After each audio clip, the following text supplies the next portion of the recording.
Welcome back to my channel. My name is Ahi, and today's story is unlike the previous stories I've read before. This one is titled Puss Food. Benjamin Nelson was a quiet man. He owned one of the biggest farms in Cabbage Cut, but still found time to read. Mas Benji, as he was affectionately known, was a great admirer of famous philosophers whom he had come to know through the books his wife, Linda, had brought into their marriage. But Mas Benji now lived alone with his dog and his cat, Aristotle.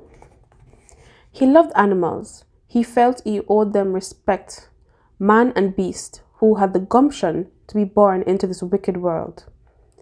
Of all his animals, only Aristotle and his cow, Nurse, had the good fortune of being given names. Mas Benji called his dog Big Dog, and he avoided anybody he could not respect. So naturally, he avoided Vicky. Vicky was born in Cabbage Cut, married young and widowed early. Her husband, Jack, had died under questionable circumstances, less than a week after asking her for a divorce. Vicky had several boyfriends after that, none of whom saw it fit to take her on a second trip to the altar. But she was a stubborn woman who was far from being ready to give up on the idea of owning a husband again. Not only was Vicky a great cook, she was also very pretty. Even as a mature woman, her physical features remained superb. A boyfriend of hers had once remarked that the creator must have spent more time making Vicky than he had on any other woman. But whether her maker lived in heaven or was the occupant of a lower domain was debatable, because Vicky's voluptuous bosom seemed to cradle a heart that held the venom of 7 big and deadly snakes. Everybody in Cabbage Cut knew that Vicky had her eye on Benji. What they didn't know was that she was busily making plans to take possession of the man, even when Linda was still very much alive. Linda was never a strong person, but though she could not do a lot on the farm, she brought to Benji's life the gentleness and peace which he never thought he would find in a woman. The fact that she was an intellectual simply made it sweeter. Sadly, Miss Linda was forced to give up on having children after 3 miscarriages. She was never the same again. Meanwhile, Vicky watched from a distance, awaiting impatiently for the demise of her rival. Finally, she decided that she would have to speed up the process. Early one morning, she began the journey to meet with her favorite Obia man. "Sister Vicky," the man greeted her. "Long time no see. Come inside." She went in. "What a combo now?" Carson Waite wanted to know. He was a tall, lean man of about 70 and made a lucrative living from his practice of the magical arts. His head was wrapped in white and a white toga-like garment covered most of his body. You know Benji Papa Waite?" Vicky asked. "Benji Nelson from Cabbage Cut? I know him. A simple looking man with a big farm. I hear him wife have money. She am a problem." Vicky spoke softly, but her tone was sinister. "Problem?" Papa Waite was momentarily baffled. Then the light of understanding dawned in his beady little eyes. "Oh, a Benji you want?" Vicky nodded. Waite smiled.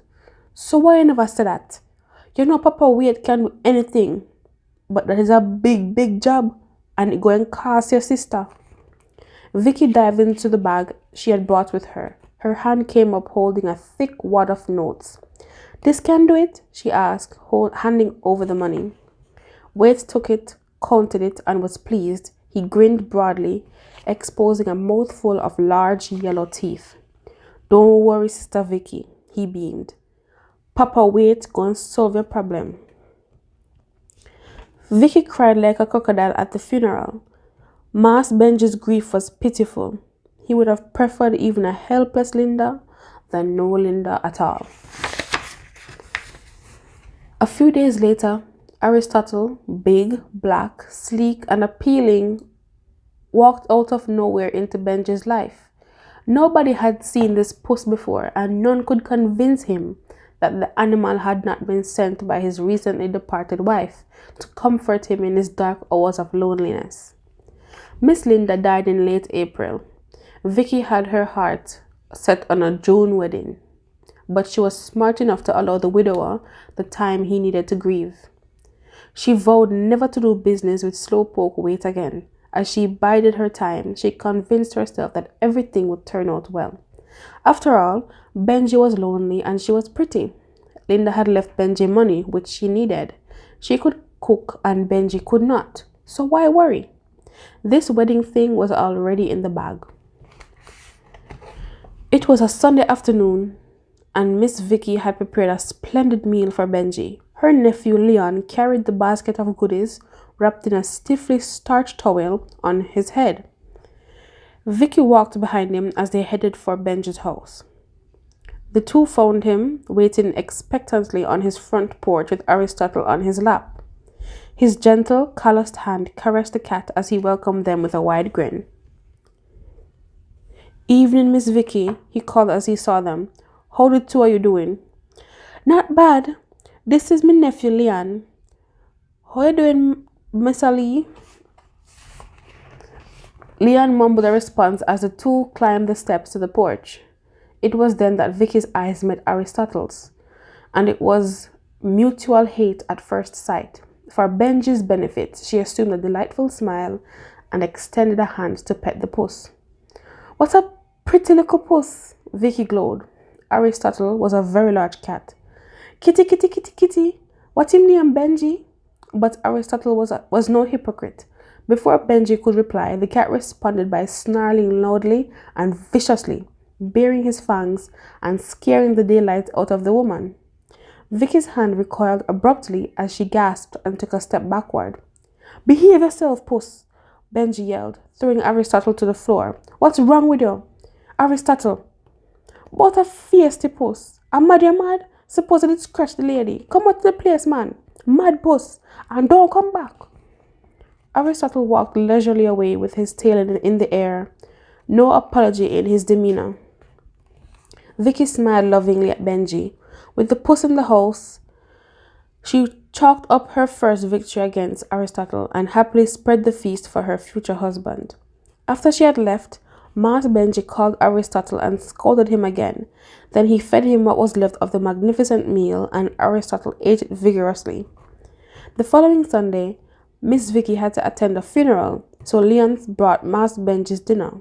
Vicky loved funerals. She called them dead party. Most people have to at least know somebody who knew the deceased for them to want to attend the funeral. Not Miss Vicky.